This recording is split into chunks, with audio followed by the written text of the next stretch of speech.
Assalamualaikum warahmatullahi wabarakatuh. Semoga kita semua diberikan keberkahan dalam hidup. Amin ya rabbal alamin. Abu Nawas tak punya roti, tapi bisa makan bersama raja. Di tengah hiruk pikuk pasar Baghdad, matahari bersinar terik, seakan ikut menguji kesabaran perut Abu Nawas yang sudah berkeroncongan. Hari itu ia tak memiliki sepeser dirham pun, apalagi sepotong roti untuk mengganjal laparnya. Namun otak cerdiknya tak pernah berhenti berputar, selalu mencari celah dalam setiap kesulitan. Dari kejauhan tercium aroma semerbak masakan istana yang begitu menggoda, daging panggang, nasi saffron, dan berbagai hidangan lezat lainnya. Ah, andai saja aku bisa merasakan walau hanya setetes kuahnya, gumam Abu Nawas, menatap pilu tembok tinggi istana Khalifah Harun al-Rashid. Sebuah ide gila tiba-tiba melintas di benaknya, sekonyong-konyong membuat sudut bibirnya terangkat. Keesokan harinya, Abu Nawas terlihat berdiri di depan gerbang istana, bukan dengan pakaian lusuhnya, melainkan dengan jubah yang sedikit lebih bersih dan tatapan penuh keyakinan. Para penjaga yang mengenalnya dan segala kenakalan serta kecerdikannya menatapnya dengan curiga.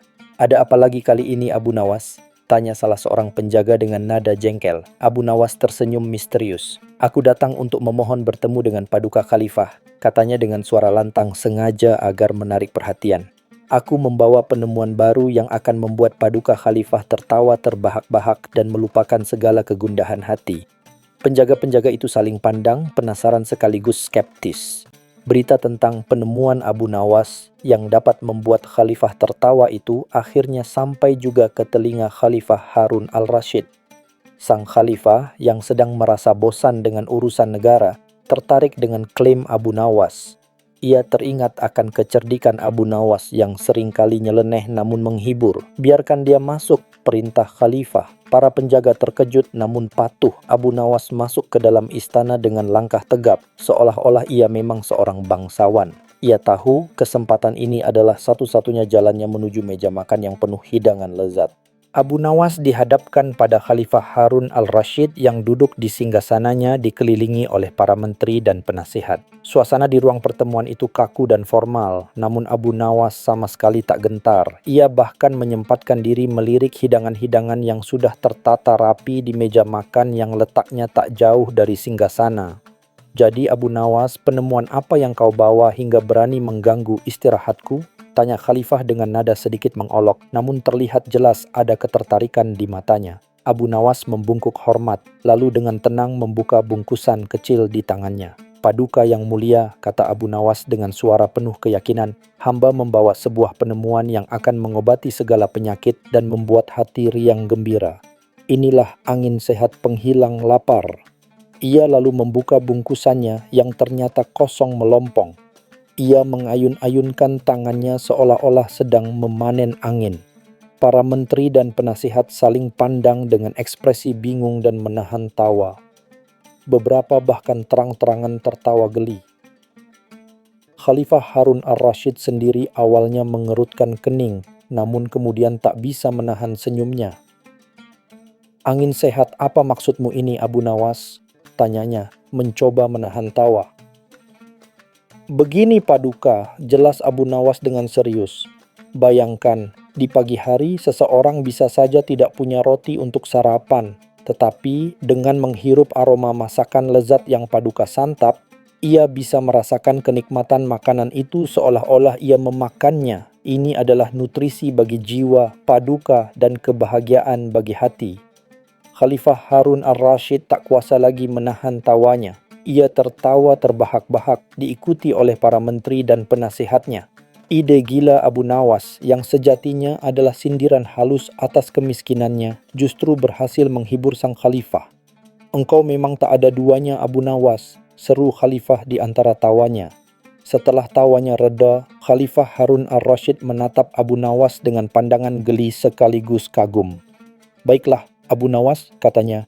"Jika angin sehat penghilang lapar yang kau bawa adalah hasil dari menghirup aroma hidanganku, maka pantaslah engkau menerima bagian dariku.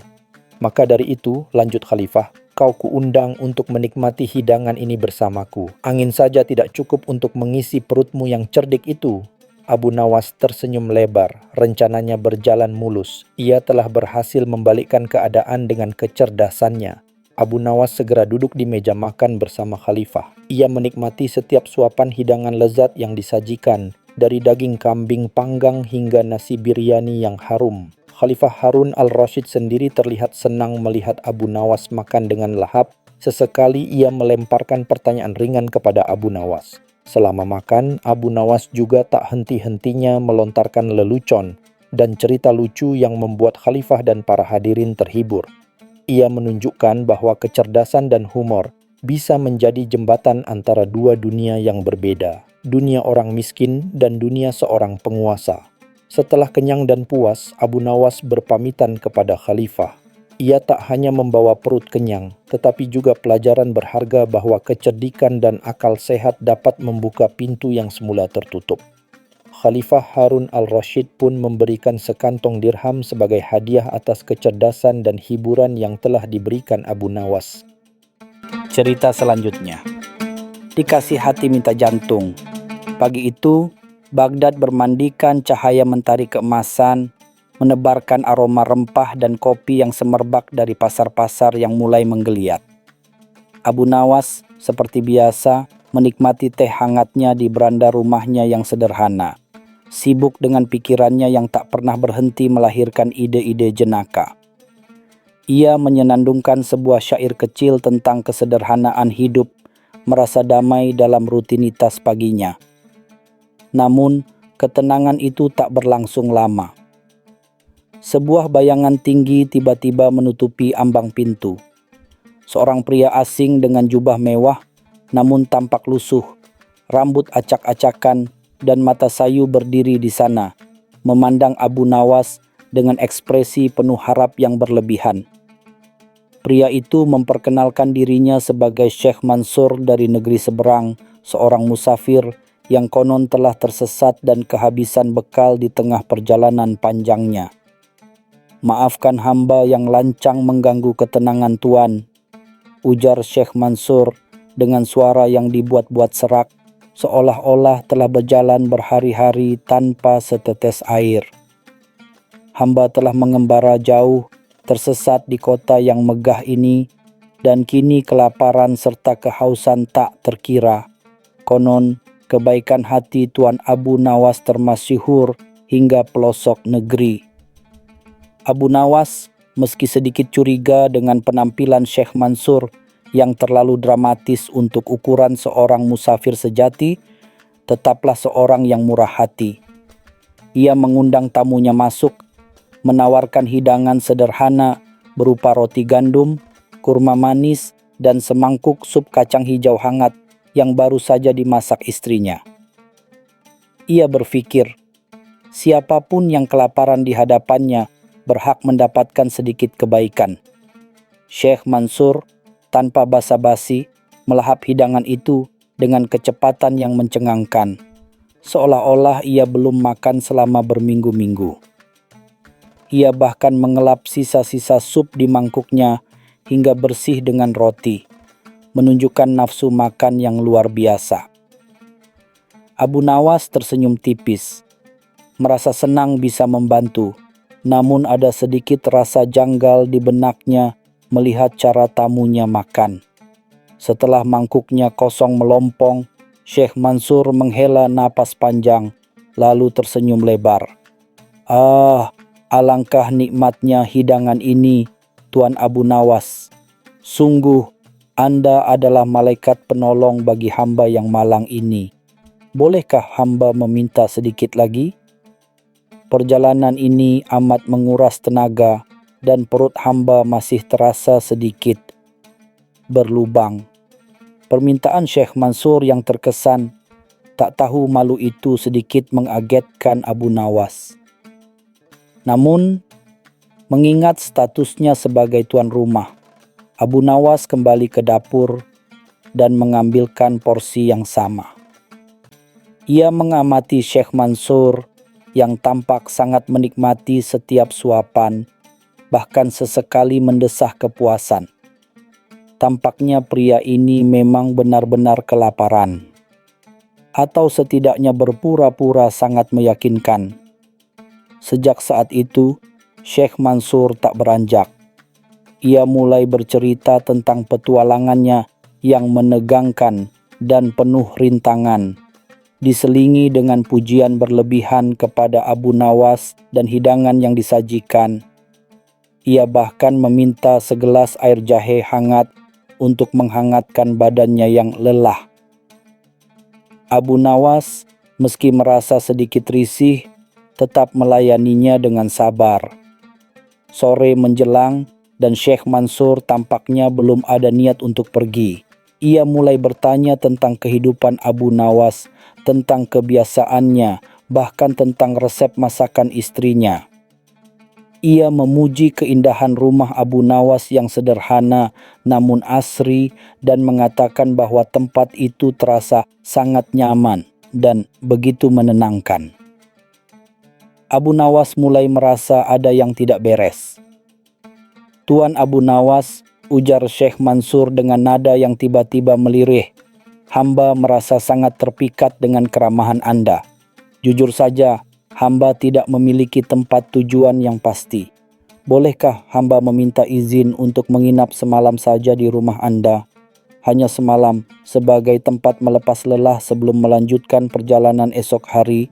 Abu Nawas merasa dilema. Menolak seorang musafir yang meminta tumpangan adalah hal yang kurang pantas di Baghdad. Namun firasatnya mengatakan bahwa semalam saja dari Syekh Mansur bisa berarti sepekan atau bahkan sebulan.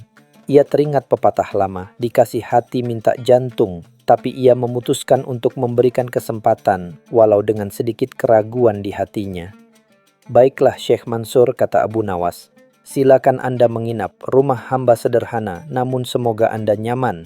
Syekh Mansur tersenyum lebar, senyum yang entah mengapa terlihat sedikit licik di mata Abu Nawas. Ia segera menemukan tempat ternyaman untuk merebahkan diri, seolah-olah ia telah menjadi penghuni tetap rumah itu selama bertahun-tahun. 1 hari berlalu, lalu 2, 3, dan Syekh Mansur masih betah di rumah Abu Nawas. Ia tidak menunjukkan tanda-tanda akan pergi. Setiap pagi, ia bangun lebih lambat dari Abu Nawas, lalu menanti sarapan yang disiapkan istri Abu Nawas. Ia bahkan mulai memberikan saran tentang bagaimana seharusnya makanan itu disajikan atau bumbu apa yang kurang. Abu Nawas mulai merasa kesabarannya diuji. Ia mencoba menyindir Syekh Mansur dengan cerita tentang seorang musafir yang terlalu lama menumpang, hingga akhirnya tuan rumah harus mengusirnya secara halus. Syekh Mansur hanya tertawa, seolah-olah cerita itu adalah lelucon yang tak ada hubungannya dengan dirinya. Bahkan ia mulai meminta hal-hal yang lebih spesifik. "Tuan Abu Nawas," kata Syekh Mansur suatu pagi, "hamba merasa tubuh hamba ini agak pegal-pegal. Apakah Anda memiliki seorang tukang pijat yang bisa diandalkan? Atau setidaknya, adakah seseorang yang bisa membantu menghangatkan air untuk hamba mandi pagi? Air sumur terasa terlalu dingin untuk persendian hamba yang renta ini." Abu Nawas hanya bisa menarik napas dalam-dalam. Permintaan-permintaan itu semakin tidak masuk akal. Ia mulai membayangkan bagaimana jika Syekh Mansur terus menetap di rumahnya. Mungkin besok ia akan meminta pelayan pribadi atau kuda tunggangan untuk berkeliling Baghdad. Abu Nawas tahu ia harus bertindak, namun tanpa menyinggung aturan keramah tamahan yang berlaku di Baghdad. "Syekh Mansur," ujar Abu Nawas, mencoba menahan suaranya agar tetap tenang, "rumah hamba ini kecil dan sederhana. Kami hidup serba pas-pasan. Apa yang hamba miliki hanyalah cukup untuk keluarga hamba sendiri." Ia berharap Syekh Mansur memahami sindiran halus itu, namun tamunya hanya tersenyum simpul. "Ah, Anda terlalu merendah, Tuan Abu Nawas," jawab Syekh Mansur santai. "Justru kesederhanaan inilah yang membuat rumah Anda begitu nyaman. Lagi pula, sedikit berbagi tidak akan membuat Anda miskin, bukan? Lagi pula, saya yakin Anda memiliki rezeki lebih, buktinya Anda bisa memiliki rumah yang begitu nyaman." Abu Nawas menyadari bahwa tamunya ini benar-benar dikasih hati minta jantung. Ia harus mencari cara cerdik untuk mengusirnya. Malam itu Abu Nawas tidak bisa tidur. Pikirannya dipenuhi oleh Syekh Mansur yang kini sudah mulai merasa menjadi bagian dari keluarga. Ia bahkan sudah mengambil kebiasaan tidur di beranda, seolah-olah beranda itu adalah kamarnya sendiri. Abu Nawas mencoba berbagai cara halus untuk membuat tamunya tidak nyaman, mulai dari pura-pura sibuk hingga mengeluarkan keluhan kecil tentang pekerjaan. Ia bahkan pernah sengaja bercerita tentang peraturan Khalifah Harun al-Rashid yang ketat tentang para musafir yang tidak memiliki tujuan jelas di Baghdad, berharap Syekh Mansur akan merasa terintimidasi. Namun Syekh Mansur hanya mengangguk-angguk setuju, lalu bertanya apakah Khalifah akan menyediakan penginapan gratis bagi mereka yang membutuhkan seperti dirinya. Abu Nawas akhirnya menyadari ia harus menggunakan cara yang lebih ekstrim, namun tetap lucu dan tidak menyalahi aturan. Keesokan harinya, Abu Nawas tampak murung. Ia berjalan mondar-mandir di halaman, sesekali menghela napas panjang. Syekh Mansur, yang kini sedang menikmati sarapan yang disiapkan istri Abu Nawas, merasa penasaran. "Ada apa, Tuan Abu Nawas? Mengapa wajah Anda tampak begitu keruh di pagi yang cerah ini?" Tanyanya dengan nada prihatin yang dibuat-buat. "Ah, Syekh Mansur," jawab Abu Nawas dengan suara lirih, seolah sedang memendam kesedihan yang amat dalam. "Ada kabar buruk yang baru saja hamba terima. Ini tentang sebuah tradisi kuno di keluarga hamba yang harus dilakukan setiap beberapa tahun sekali, dan kini saatnya tiba." Ia menatap Syekh Mansur dengan tatapan yang sedikit berkaca-kaca. Syekh Mansur yang selalu ingin tahu mendesak, "Tradisi apa itu, Tuan Abu Nawas? Jangan biarkan hamba penasaran." Abu Nawas menghela napas panjang lagi, lalu mendekat seolah-olah ingin membisikkan sebuah rahasia besar. "Begini Syekh Mansur," kata Abu Nawas, "setiap beberapa tahun sekali, keluarga hamba harus mempersembahkan seekor kambing jantan berbulu hitam kepada para roh leluhur kami. Dan bukan sembarang kambing. Kambing itu haruslah kambing yang paling gemuk, paling sehat, dan yang terpenting, kambing itu haruslah yang paling betah tinggal di rumah ini. Jika tidak, maka kutukan akan menimpa seluruh keluarga hamba." Ia mengamati ekspresi Syekh Mansur yang mulai berubah. Wajah Syekh Mansur yang tadinya penuh rasa ingin tahu, kini mulai menunjukkan sedikit kecemasan. Ia menelan ludah memandang Abu Nawas dengan mata membelalak.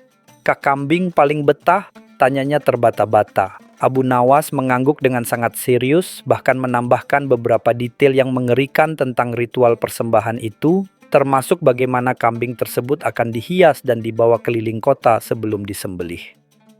"Dan tahukah Anda, Syekh Mansur," lanjut Abu Nawas dengan suara bergetar, "kambing yang paling betah biasanya adalah kambing yang sudah nyaman dan tidak ingin pergi dari rumah ini. Bahkan jika kami mencoba mengusirnya, mereka menganggap rumah ini adalah rumah mereka sendiri. Sungguh ini adalah tradisi yang sangat kuno dan sakral, dan kami tidak pernah berani melanggarnya." Syekh Mansur memandang sekeliling ruangan, lalu ke dirinya sendiri. Ia menyadari bahwa ia adalah tamu paling betah di rumah itu. Keringat dingin mulai membasahi pelipisnya. Ia membayangkan dirinya dihias dengan bunga-bunga, digiring keliling Baghdad, lalu disembelih. Sebuah skenario yang jauh lebih buruk daripada sekadar kelaparan di jalanan. Tuan Abu Nawas," Syekh Mansur berdehem, berusaha menjaga suaranya tetap tenang. "Hamba baru teringat ada sebuah urusan mendesak yang harus hamba selesaikan di negeri seberang. Sebuah urusan keluarga yang sangat penting, yang tidak bisa ditunda lagi. Hamba harus berangkat sekarang juga." Tanpa menunggu jawaban Abu Nawas, Syekh Mansur segera mengemasi barang-barangnya yang sedikit, bahkan melupakan tas kecilnya yang berisi beberapa koin yang ia miliki sejak awal. Ia melesat keluar dari rumah Abu Nawas secepat kilat, bahkan nyaris menabrak tiang pintu. Abu Nawas hanya tersenyum puas melihat kepergian tamunya yang tak tahu diri itu. "Oh, dasar kambing paling betah," gumam Abu Nawas sambil menggelengkan kepala. Ia tertawa geli, merasa senang karena kecerdikannya berhasil mengusir tamu tak diundang itu tanpa harus kehilangan kesopanan. Dan sejak saat itu, Abu Nawas selalu lebih berhati-hati dalam menerima tamu agar tidak ada lagi kambing paling betah yang ingin menetap selamanya di rumahnya. Cerita selanjutnya. Seperti katak dalam tempurung. Udara Baghdad di suatu pagi terasa sejuk, dihiasi riuhnya pasar yang mulai menggeliat. Namun perhatian penduduk pagi itu tertuju pada sebuah pengumuman yang ditempel di gerbang kota.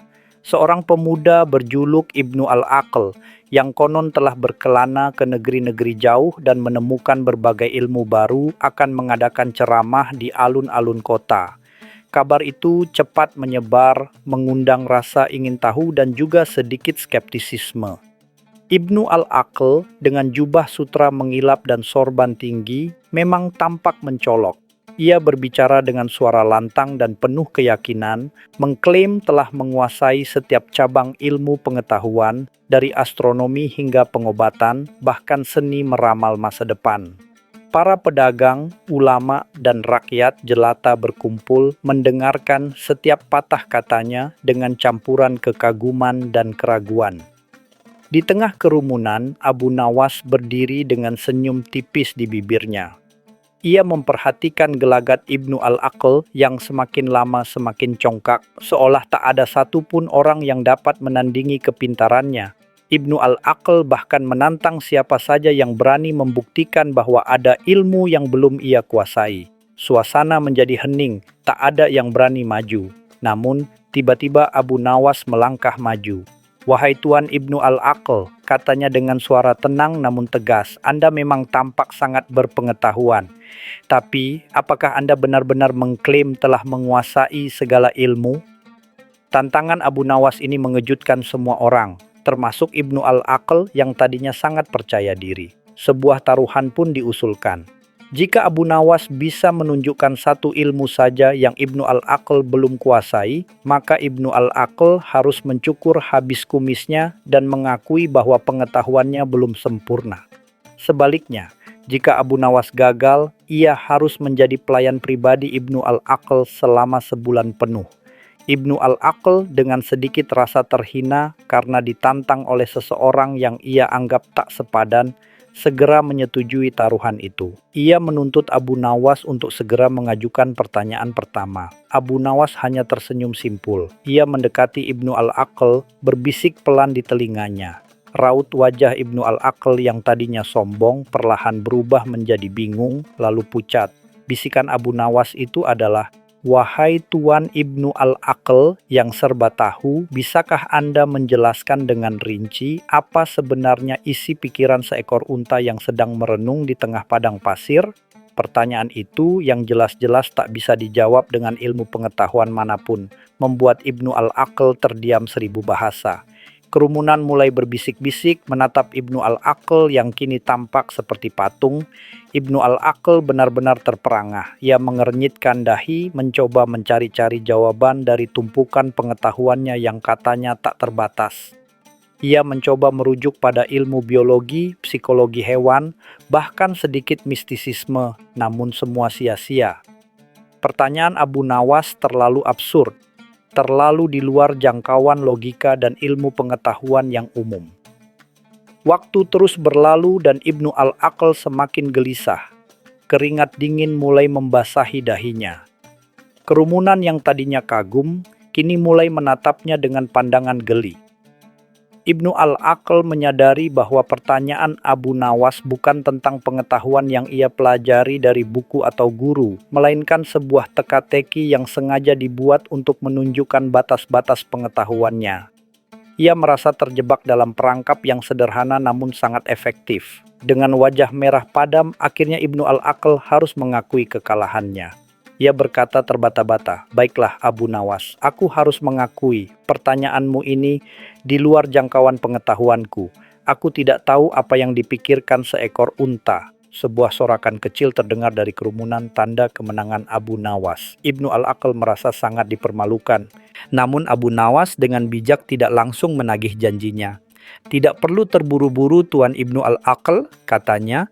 "Ini baru pertanyaan pertama. Masih ada banyak hal di dunia ini yang mungkin belum Anda ketahui. Anggap saja ini pelajaran pertama. Bagaimana kalau kita lanjutkan esok hari? Ada 3 pertanyaan lagi yang akan saya ajukan." Tawaran Abu Nawas ini membuat Ibnu Al-Aql merasa lega sekaligus semakin penasaran. Malam itu, Ibnu Al-Aql tidak bisa tidur. Ia berjalan mondar-mandir di kamarnya yang mewah, dikelilingi oleh buku-buku tebal dan gulungan-gulungan peta. Ia selalu bangga dengan koleksi pengetahuannya, merasa diri paling unggul. Namun, satu pertanyaan konyol dari Abu Nawas telah menggoyahkan seluruh keyakinannya. Ia mulai mempertanyakan definisi pintar itu sendiri. Ia teringat pepatah lama, seperti kata dalam tempurung. Selama ini ia merasa tempurungnya adalah seluruh dunia dan tak ada yang di luar tempurungnya. Kini ia mulai menyadari bahwa tempurungnya mungkin jauh lebih kecil dari yang ia bayangkan dan di luar sana ada samudra pengetahuan yang tak terhingga.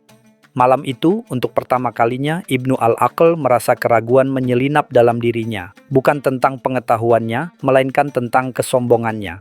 Keesokan harinya, alun-alun kota kembali dipenuhi orang-orang yang penasaran. Ibnu Al-Aql datang dengan wajah sedikit lesu, namun masih berusaha menunjukkan harismanya. Abu Nawas berdiri di depannya dengan senyum ramah seperti biasa. "Bagaimana tidur Anda semalam, Tuan Ibnu Al-Aql? Semoga Anda sudah siap untuk pertanyaan kedua," sapa Abu Nawas. Ibnu Al-Aql hanya mengangguk pelan. Abu Nawas lalu mengangkat sebuah kendi tembikar yang tertutup rapat. "Tuan Ibnu Al-Aql yang mulia, Anda pasti tahu bahwa setiap benda memiliki bau meski tak selalu tercium oleh indera biasa. Bisakah Anda menjelaskan bau apakah yang paling tidak disukai oleh jin ifrit dari kendi ini saat ini juga tanpa membukanya?" Pertanyaan ini membuat kerumunan kembali riuh. Ini bukan soal ilmu, melainkan soal sesuatu yang tak terlihat dan tak terukur oleh indera manusia. Ibnu Al-Aql mencoba mencium kendi itu dari jauh, mengernyitkan hidungnya, seolah-olah ia benar-benar bisa mencium bau yang tidak ada. Ia mencoba meraba kendi itu, seolah teksturnya bisa mengungkapkan jawabannya. Ia bahkan mencoba memejamkan mata, seolah-olah kekuatan batin bisa membantunya. Semua usahanya sia-sia. Ia tahu bahwa pertanyaan itu adalah jebakan lagi, tapi ia tak punya cara untuk lolos. Bau yang paling tidak disukai jin ifrit, bagaimana mungkin seseorang bisa mengetahui hal itu? Ini bukan ilmu kedokteran, bukan ilmu kimia, apalagi astronomi. Ini adalah imajinasi atau mungkin ketiadaan. Ibnu Al-Aql merasakan frustrasi yang mendalam. Ia merasa semua pengetahuannya yang luas tak berguna di hadapan pertanyaan-pertanyaan sederhana namun menjebak dari Abu Nawas. Lagi-lagi Ibnu Al-Aql harus mengakui kekalahannya. Aku tidak tahu," katanya dengan suara lirih. "Aku tidak bisa mencium bau yang tidak ada, apalagi mengetahui apa yang disukai atau tidak disukai oleh jin ifrit." Kekalahan ini terasa lebih pahit dari yang pertama, karena ia merasa bodoh di hadapan sesuatu yang seharusnya sederhana, namun di luar jangkauan nalarnya. Abu Nawas mengangguk. "Tepat sekali, Tuan Ibnu Al-Aql. Beberapa hal memang berada di luar jangkauan panca indera dan nalar kita. Pengetahuan bukan hanya tentang apa yang bisa kita pelajari, tetapi juga tentang mengenali apa yang tidak bisa kita ketahui. Masih ada 2 pertanyaan lagi, semoga Anda bisa merenungkannya." Abu Nawas sekali lagi memberi kesempatan dan Ibnu Al-Aql kini mulai merasakan desiran kerendahan hati yang aneh. Di hari ketiga, Ibnu Al-Aql terlihat lebih tenang, namun gurat kekalahan masih terpancar jelas di wajahnya. Ia sudah tidak lagi angkuh seperti di awal. Kerumunan semakin ramai, semua ingin menyaksikan akhir dari pertarungan akal ini. Abu Nawas menyambutnya dengan senyum hangat. "Hari ini kita akan bicara tentang sesuatu yang kita rasakan setiap saat, namun jarang kita pahami sepenuhnya," ujar Abu Nawas. Ia kemudian menunjuk ke arah jam pasir besar yang ada di alun-alun. "Wahai Tuan Ibnu Al-Aql yang bijaksana, Anda pasti mengerti tentang waktu. Bisakah Anda menjelaskan kepada kami berapa sebenarnya berat 1 detik dari waktu yang telah berlalu dan berapa berat 1 detik dari waktu yang akan datang?" Pertanyaan ini, sekali lagi, membuat semua orang terdiam. Bagaimana mungkin waktu bisa ditimbang? Ibnu Al-Aql menatap jam pasir itu dengan tatapan kosong. Ia mencoba menghitung, membayangkan, menganalisis. Apakah ini tentang fisika, metafisika? Ia mencoba menghubungkannya dengan konsep berat jenis, kepadatan, namun semua terasa absurd. Ia menyadari bahwa pertanyaan ini adalah sebuah metafora, sebuah ujian untuk melihat apakah ia bisa melampaui pemikiran literalnya. Namun ia tak bisa. Ia terbiasa dengan angka, rumus, dan fakta konkret. Konsep abstrak seperti berat waktu adalah sesuatu yang asing baginya. Keringat mulai menetes di pelipisnya lagi. Ia merasa semua gelar dan pengetahuannya adalah hampa di hadapan pertanyaan-pertanyaan filosofis yang sederhana namun mendalam ini. Ia merasa seperti seorang tukang emas yang diminta menjelaskan warna angin.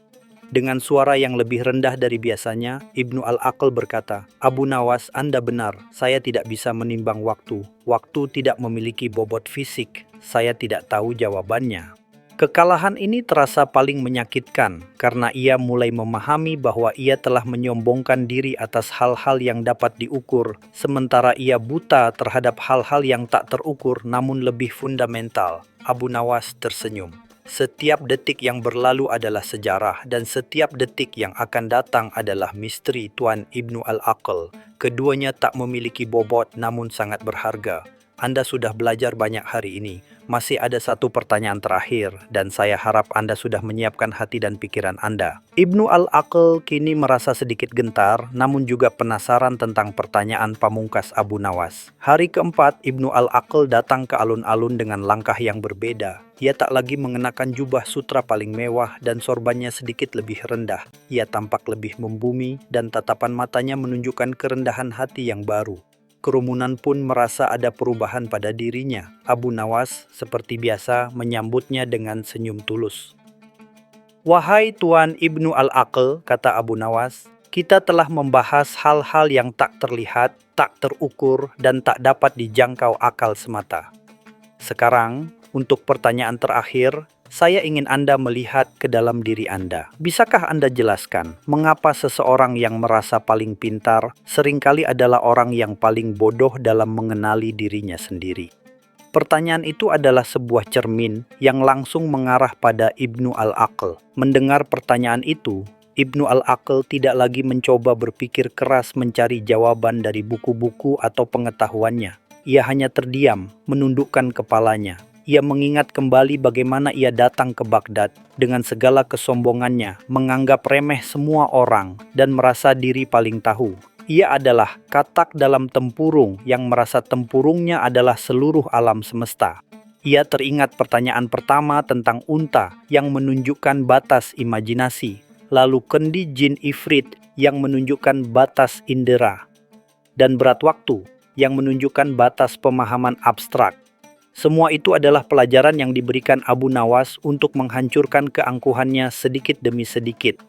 Kini, pertanyaan terakhir adalah puncak dari semua itu, sebuah tamparan keras untuk menyadarkannya. Dengan mata berkaca-kaca, Ibnu Al-Aql mendongak menatap Abu Nawas. "Abu Nawas," katanya dengan suara bergetar, "aku telah keliru, aku adalah orang yang paling bodoh itu. Aku datang dengan kesombongan yang membabi buta, mengira aku tahu segalanya. Engkau telah membuka mataku. Aku adalah katak dalam tempurung yang kau maksud." Pengakuan jujur ini membuat kerumunan terharu. Abu Nawas tersenyum, lalu menyerahkan sebuah pisau cukur kepada Ibnu Al-Aql. "Baiklah Tuan Ibnu Al-Aql, sudah saatnya menepati janji." Tanpa ragu, Ibnu Al-Aql mencukur habis kumisnya di hadapan semua orang sebagai simbol dari kerendahan hati yang baru ia temukan. Sejak hari itu, Ibnu Al-Aql tidak lagi menjadi sang penemu ilmu yang sombong, melainkan seorang murid sejati dari Abu Nawas yang selalu ingat bahwa di atas langit masih ada langit dan di atas pengetahuan ada kebijaksanaan. Kisah ini menjadi pelajaran berharga di Baghdad bahwa kebijaksanaan sejati bukanlah tentang seberapa banyak yang kau tahu, melainkan tentang seberapa dalam kau memahami batas dirimu sendiri. Cerita selanjutnya. Ketika Abu Nawas menghilangkan uang Abu Bakhil dan menyuruh Abu Jahil mencarinya di langit, Abu Bakhil, si saudagar kaya raya dengan jenggotnya yang selalu terawat rapi dan sorot mata perhitungan, sedang bersantai di taman rumahnya yang luas. Gemericik air mancur berpadu dengan kicauan burung kenari peliharaannya, menciptakan melodi kemewahan yang membuatnya semakin merasa di atas angin. Ia menghitung tumpukan dinar keemasannya yang berkilauan di atas baki perak, bibirnya tersenyum tipis merasakan setiap koin dingin di tangannya. "Ah, betapa nikmatnya harta ini," gumamnya pelan, jemarinya membelai koin-koin itu dengan penuh kasih sayang. Tidak jauh dari sana, para pelayan hilir mudik dengan langkah hati-hati, tak berani sedikit pun mengganggu ketenangan tuan mereka. Abu Bakhil terkenal akan kekikirannya yang luar biasa, bahkan untuk sekadar senyuman pun ia enggan memberikannya gratis. Sementara itu, di sudut pasar yang ramai, Abu Nawas termenung. Topinya agak miring dan pandangannya menerawang jauh melampaui keramaian. Perutnya berbunyi, menandakan sudah 2 hari ia belum mengisi perut dengan layak, sementara kantongnya kosong melompong seperti sumur kering di musim kemarau. Ia telah mencoba berbagai cara untuk mendapatkan sedikit rezeki, dari menjual syair hingga membantu pedagang memindahkan barang, namun hasilnya nihil. Pikirannya berputar, mencari celah sebuah ide brilian yang bisa membebaskannya dari belenggu kemiskinan sesaat ini. Ia memijit pelipisnya, kepalanya pusing memikirkan tagihan yang menumpuk. Tiba-tiba, bayangan wajah Abu Bakhil melintas di benaknya, disusul oleh seringainya yang meremehkan. Sebuah senyum tipis mulai mengembang di bibir Abu Nawas, pertanda bahwa otaknya telah menemukan mangsa baru. Abu Bakhil, bisiknya pada diri sendiri. Dia terlalu sibuk dengan hartanya hingga lupa bagaimana rasanya menjadi manusia. Abu Nawas bangkit dari duduknya, matanya berbinar penuh semangat. Sebuah rencana gila telah terbentuk sempurna di benaknya, sebuah muslihat yang akan membuat Abu Bakhil kelimpungan dan mungkin memberinya sedikit rezeki. Ia menepuk-nepuk pakaiannya yang sedikit lusuh, membersihkan debu-debu yang menempel. Langkahnya kini penuh percaya diri, seolah seluruh rezeki dunia akan segera jatuh ke pangkuannya. Ia tahu ini akan menjadi permainan yang berisiko, namun bagi Abu Nawas, risiko adalah bumbu dalam hidup, apalagi jika menyangkut orang pelit seperti Abu Bakhil. Keesokan harinya, Abu Nawas mengunjungi kediaman Abu Bakhil dengan wajah sumringah dan sikap hormat yang berlebihan. Para penjaga awalnya ragu, namun melihat ketulusan, atau setidaknya kemiripan dengan ketulusan, di wajah Abu Nawas, mereka mengizinkannya masuk. Abu Bakhil sedang menghitung koleksi vas porselennya yang mahal. "Wahai tuanku Abu Bakhil yang dermawan lagi mulia," seru Abu Nawas dengan suara paling manis yang bisa ia hasilkan, membungkuk dalam-dalam. "Saya datang membawa kabar gembira yang akan melipat gandakan harta tuan." Abu Bakhil mengernyit, sedikit terganggu namun juga penasaran dengan kalimat melipat gandakan harta. "Saya baru saja kembali dari perjalanan jauh tuanku," lanjut Abu Nawas, mendekat dan berbisik dengan nada rahasia, "dan menemukan sesuatu yang luar biasa. Sebuah pohon di puncak bukit sana yang konon setiap malam menumbuhkan dinar emas di daun-daunnya." Abu Bakhil, meskipun skeptis, tidak bisa menyembunyikan minatnya. Matanya membesar, membayangkan kekayaan tak terhingga. Ia mencibir, "Pohon dinar, omong kosong macam apa itu Abu Nawas?" Namun dalam hati benih keserakahan telah tertanam. Abu Nawas dengan tenang menambahkan, "Saya tahu ini sulit dipercaya tuanku. Namun saya bersumpah demi langit dan bumi, saya melihatnya dengan mata kepala sendiri. Tentu, jika tuanku tidak percaya, saya tidak akan memaksa." "Bagaimana caranya aku bisa melihat pohon itu?" tanya Abu Bakhil, suaranya terdengar tidak sabar. "Apakah aku harus pergi ke sana sendiri?" Abu Nawas tersenyum tipis dalam hati. "Tidak perlu tuanku," jawabnya. "Saya tahu cara untuk membawa keberuntungan itu kemari. Tapi ini memerlukan sedikit pengorbanan." Ia kemudian menjelaskan rencananya. Abu Bakhil harus meletakkan sejumlah dinar emas di sebuah tempat terbuka di malam hari, sebagai umpan. Dinar-dinar itu akan menarik energi dari pohon ajaib, dan keesokan paginya, dinar-dinar itu akan berlipat ganda. Abu Bakhil, meskipun curiga, tergoda oleh janji kekayaan berlipat ganda dan tanpa ragu menyetujuinya. Abu Nawas pamit dengan senyum lebar, meninggalkan Abu Bakhil dalam bayang-bayang keserakahan. Malam itu, di bawah temaram cahaya bulan, Abu Bakhil dengan hati-hati meletakkan sekantong besar dinar emas di halaman belakang rumahnya, tepat di bawah pohon kurma tertua. Ia sudah membayangkan tumpukan dinar yang akan menyambutnya di pagi hari. Sesekali ia melongok dari jendela kamarnya, memastikan tidak ada yang mengganggu investasinya. Angin malam berdesir pelan, seolah berbisik-bisik mengolok-olok keserakahannya. Abu Bakhil tidak bisa tidur nyenyak. Sepanjang malam ia membolak-balikan badan di ranjangnya, memikirkan dinar-dinar yang akan berlipat ganda. Bahkan dalam mimpinya, ia melihat koin-koin emas berjatuhan dari langit seperti hujan. Fajar menyingsing dan Abu Bakhil langsung berlari ke halaman belakang. Matanya berbinar-binar penuh harapan, namun senyumnya langsung lenyap digantikan oleh raut terkejut. Kantong dinar emas itu hilang. Tidak ada apapun di sana, hanya tanah kosong dan embun pagi yang membasahi dedaunan. Ia mengusap-usap matanya, berpikir mungkin ia salah lihat. Namun, setelah beberapa kali mengucek mata, kenyataan pahit itu tetap sama. Kantong uangnya raib entah kemana. Jantung Abu Bakhil berdebar kencang, napasnya tersengal-sengal. Kekayaan yang ia banggakan kini hanya tinggal kenangan. Abu Bakhil kalap. Ia berteriak-teriak memanggil para pelayannya, menuduh mereka mencuri hartanya. Seluruh rumahnya digeledah, namun hasilnya nihil. Tidak ada seorang pun yang melihat atau mendengar sesuatu yang mencurigakan di malam hari. Abu Bakhil bahkan mengancam akan memecat semua pelayannya dan melaporkan mereka kepada khalifah. "Pohon dinar, omong kosong!"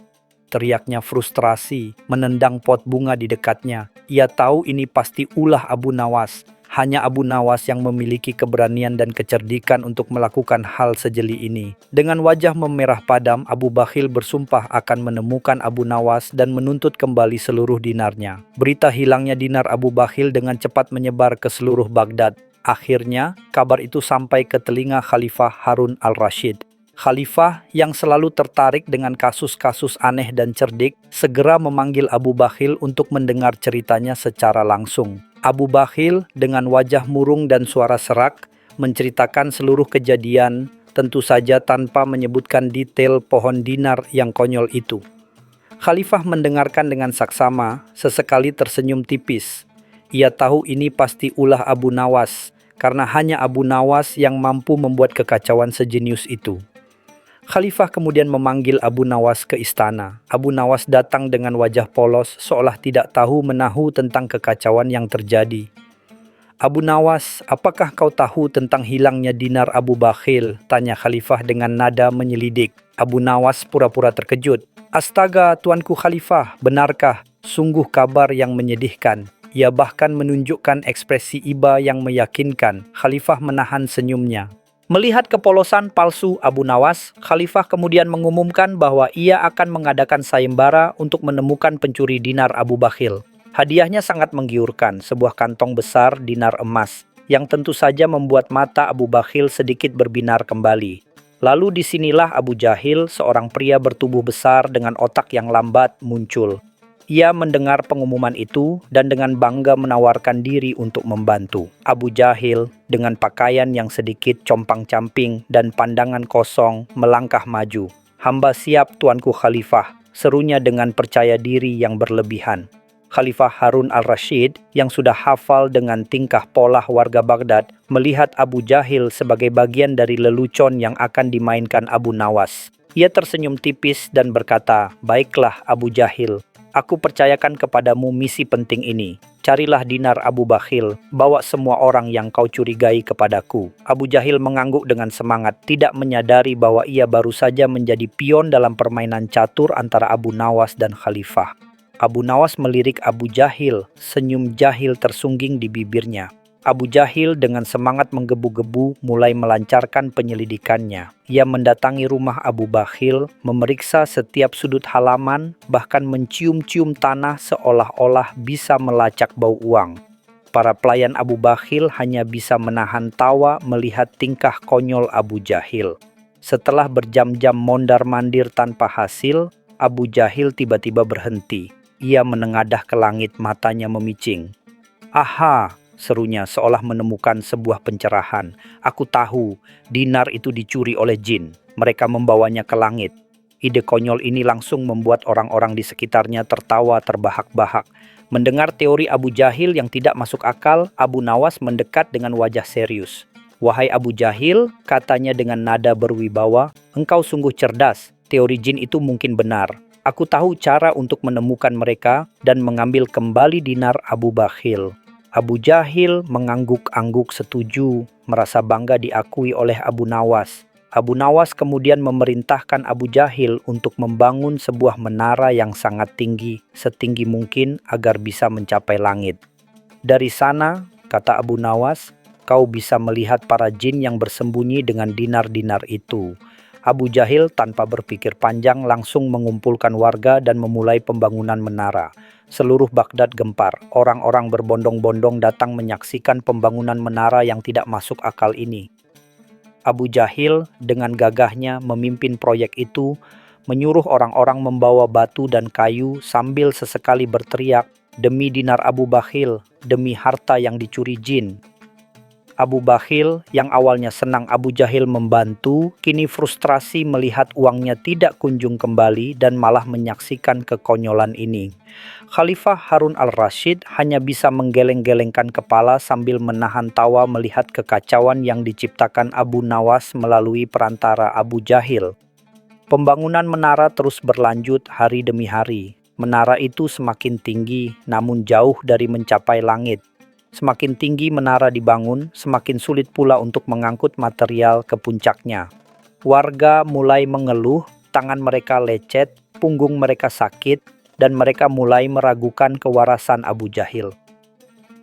"Sampai kapan kita harus membangun menara ini, Abu Jahil?" tanya salah seorang warga dengan nada putus asa. "Kapan kita akan mencapai langit?" Abu Jahil yang kini terlihat kelelahan hanya bisa menggaruk-garuk kepalanya yang tidak gatal. Ia sendiri mulai sangsi dengan proyek gila ini. Melihat kondisi yang semakin kacau dan warga yang mulai resah, Abu Nawas merasa saatnya untuk mengakhiri sandiwara ini. Ia naik ke sebuah tempat yang tinggi dan dengan suara lantang ia memanggil semua warga dan Abu Jahil. "Wahai penduduk Baghdad, wahai Abu Jahil yang gagah perkasa," serunya. "Aku akan memberitahumu kebenaran tentang dinar Abu Bakhil dan mengapa engkau harus mencari di langit." Abu Bakhil segera mendekat, matanya melotot. Abu Jahil memandang Abu Nawas dengan tatapan penuh harap. Para warga pun terdiam, menanti pengakuan dari Abu Nawas. "Dengar baik-baik," kata Abu Nawas. "Dinar Abu Bakhil tidak pernah dicuri oleh jin, apalagi dibawa ke langit. Aku sendiri yang mengambilnya." Sontak, suasana menjadi gaduh. Abu Bakhil berteriak marah, sementara Abu Jahil terlihat bingung. "Tapi, kenapa Abu Nawas?" tanya Abu Jahil dengan polos. "Karena Abu Bakhil terlalu pelit," jawab Abu Nawas lantang. "Ia menimbun hartanya sendiri, sementara banyak orang menderita kelaparan. Dan kau, Abu Jahil, kau disuruh mencari di langit karena pikiranmu terlalu sempit untuk melihat kebenaran yang ada di depan mata. Bahwa harta itu harusnya dinikmati, bukan ditimbun." Abu Nawas kemudian menjelaskan bahwa ia telah menyembunyikan dinar itu di sebuah tempat rahasia dan akan mengembalikannya. Namun ia mengajukan syarat, Abu Bakhil harus membagi sebagian hartanya kepada orang-orang miskin di Baghdad. Abu Bakhil awalnya menolak dengan keras. Namun setelah Khalifah Harun al-Rashid turun tangan dan mengancam akan menyita seluruh hartanya, Abu Bakhil akhirnya menyerah. Dengan berat hati, Abu Bakhil membagikan sebagian dinarnya kepada fakir miskin. Pemandangan itu sangat mengharukan. Untuk pertama kalinya, wajah-wajah orang miskin di Baghdad berseri-seri. Bahkan Abu Bakhil yang awalnya kesal merasakan sedikit kelegaan melihat senyum kebahagiaan di wajah orang lain. Khalifah Harun al-Rashid tertawa terbahak-bahak melihat akhir cerita ini. Ia memuji kecerdikan Abu Nawas dan kebodohan Abu Jahil yang tanpa sengaja telah menjadi alat untuk memberi pelajaran. Abu Jahil sendiri setelah mendengar penjelasan Abu Nawas akhirnya menyadari betapa konyolnya ia. Namun ia tidak marah. Sebaliknya, ia ikut tertawa, meskipun masih sedikit kebingungan. Abu Nawas kemudian memberikan Abu Jahil beberapa koin dinar sebagai hadiah karena telah membantunya secara tidak langsung. Abu Jahil menerima dengan senang hati, berjanji untuk tidak mencari uang di langit lagi. Sejak hari itu, Abu Bakhil menjadi sedikit lebih dermawan, meskipun sifat pelitnya masih sesekali kambuh. Namun setidaknya ia mulai memahami bahwa harta benda tidak akan dibawa mati dan kebahagiaan bisa ditemukan dalam berbagi. Kisah tentang Abu Nawas, Abu Bakhil, dan Abu Jahil ini menjadi buah bibir di seluruh Baghdad. Semua orang tertawa geli mengingat Abu Jahil yang mencari uang di langit, namun di balik tawa itu tersimpan sebuah pelajaran berharga, bahwa keserakahan hanya akan membawa kerugian, dan kecerdasan bisa digunakan untuk kebaikan, bahkan jika itu harus melalui cara yang paling lucu dan tidak masuk akal sekalipun. Dan Abu Nawas dengan senyum khasnya kembali menikmati hidupnya, siap dengan muslihat jenius berikutnya. Cerita selanjutnya. Raja memerintah tanpa suara, Abu Nawas menjawab tanpa bicara. Baghdad berdenyut dalam ritme kesehariannya. Para pedagang berseru di sok, para cendekiawan berdiskusi di perpustakaan, dan para pujangga melantunkan syair di kedai kopi. Namun, di istana suasana terasa berbeda. Sudah 3 hari Khalifah Harun al-Rashid tidak mengucapkan sepatah kata pun, hanya mengisyaratkan perintahnya dengan gerakan tangan dan ekspresi wajah yang penuh teka-teki. Para menteri dan punggawa dibuat kalang kabut, mencoba menerjemahkan setiap kerlingan mata dan kedipan jari sang penguasa. Desas-desus pun menyebar bagai api di musim kemarau. Ada yang berbisik bahwa Khalifah sedang sakit parah, ada pula yang menduga beliau sedang menjalani laku tirakat yang aneh. Namun, yang jelas komunikasi di istana menjadi semakin rumit dan kekacauan kecil mulai timbul akibat salah tafsir perintah-perintah bisu Khalifah. Wazir Ja'far dengan janggutnya yang rapi dan sorot mata yang tajam adalah salah satu yang paling menderita. Ia terbiasa dengan perintah yang jelas dan lugas, namun kini ia harus menghabiskan berjam-jam untuk menafsirkan anggukan kepala khalifah tentang anggaran istana atau gelengan tangan beliau mengenai jadwal audiensi. Akibatnya, beberapa keputusan penting tertunda dan ketegangan di antara para pejabat mulai meningkat. "Ini tidak bisa dibiarkan," seru Wazir Ja'far kepada beberapa menteri lainnya, suaranya tercekat. "Bagaimana mungkin kita menjalankan pemerintahan jika setiap titah adalah teka-teki bisu? Kita butuh solusi, atau Baghdad akan tenggelam dalam kebingungan."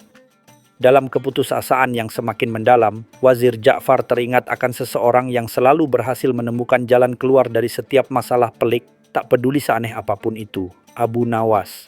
Meskipun seringkali memusingkan, kecerdasan dan kelihayan Abu Nawas dalam memecahkan teka-teki tidak pernah diragukan. Namun, bagaimana mungkin Abu Nawas bisa menyelesaikan masalah komunikasi bisu ini jika ia sendiri harus bicara? Setelah merenung sejenak, Wazir Ja'far akhirnya membuat keputusan. Ia mengutus beberapa prajurit untuk menjemput Abu Nawas ke istana, dengan instruksi khusus agar Abu Nawas tidak mengucapkan sepatah kata pun sejak ia memasuki gerbang istana. "Katakan padanya, ini titah khalifah," perintah Wazir Ja'far. "Ia harus hadir namun diam." Abu Nawas yang sedang asyik menikmati secangkir kopi di kedai favoritnya terkejut mendengar perintah aneh tersebut. Ia mengernyitkan dahi, namun senyum licik segera tersungging di bibirnya. Ia sudah mendengar desas-desus tentang khalifah yang membisu dan ia menduga ini adalah sebuah ujian atau mungkin bahkan sebuah permainan. Tanpa sepatah kata pun ia bangkit membayar kopinya dengan isyarat dan mengikuti para prajurit menuju istana. Setibanya di istana, Abu Nawas dengan cermat mengamati setiap detail. Ia memperhatikan tatapan cemas para punggawa, gestur frustrasi para wazir, dan tentu saja ekspresi wajah Khalifah Harun al-Rashid yang datar namun penuh arti. Ia tahu, untuk memecahkan teka-teki ini, ia tidak hanya harus diam, tetapi juga harus berbicara dengan cara yang belum pernah terpikirkan sebelumnya. Keesokan harinya, Abu Nawas dihadapkan pada Khalifah di balairung utama. Khalifah dengan wajah tanpa ekspresi mengangkat tangan kanannya, membentuk lingkaran dengan ibu jari dan telunjuknya dan mengarahkannya ke Abu Nawas. Semua mata tertuju pada Abu Nawas, menunggu reaksinya. Para wazir saling berbisik, mencoba menebak makna isyarat tersebut. Apakah Khalifah ingin Abu Nawas menangkap sesuatu yang tidak terlihat, atau itu berarti dunia ini bulat? Abu Nawas menatap isyarat itu sejenak, lalu tanpa ragu, ia merogoh kantong jubahnya. Ia mengeluarkan sebutir biji kurma dan meletakkannya di telapak tangannya, lalu mengangkatnya setinggi bahu, menunjukkan kepada Khalifah dan seluruh hadirin. Suasana menjadi hening, beberapa orang terkesiap, sebagian lagi terlihat bingung. Khalifah Harun al-Rashid memandang biji kurma itu dan perlahan sudut bibirnya sedikit terangkat. Beliau kemudian menunjuk ke arah cangkir kosong di mejanya, lalu mengangkat tangan kanannya lagi dan menggerakkan jarinya seolah sedang menuangkan sesuatu. Lagi-lagi kebingungan melanda para hadirin. Apalagi ini? Apakah Khalifah meminta minum? Tapi mengapa harus menunjuk biji kurma terlebih dahulu? Abu Nawas tanpa mengucapkan sepatah kata pun mengangguk kecil. Ia kemudian berjalan ke sudut ruangan, mengambil sebuah kantung kecil berisi kurma dan mengisi cangkir Khalifah dengan beberapa butir kurma kering. Ia meletakkannya di hadapan Khalifah lalu membungkuk hormat. Khalifah Harun al-Rashid mengambil sebutir kurma dari cangkirnya, mengunyahnya perlahan dan untuk pertama kalinya dalam beberapa hari terdengar sebuah gumaman pelan. "Baik." Sejak hari itu peran Abu Nawas di istana menjadi unik. Setiap pagi Khalifah akan memberikan serangkaian isyarat bisu yang rumit dan Abu Nawas dengan ketepatan yang menakjubkan akan menafsirkannya dan menyampaikan perintah tersebut kepada para wazir dan punggawa.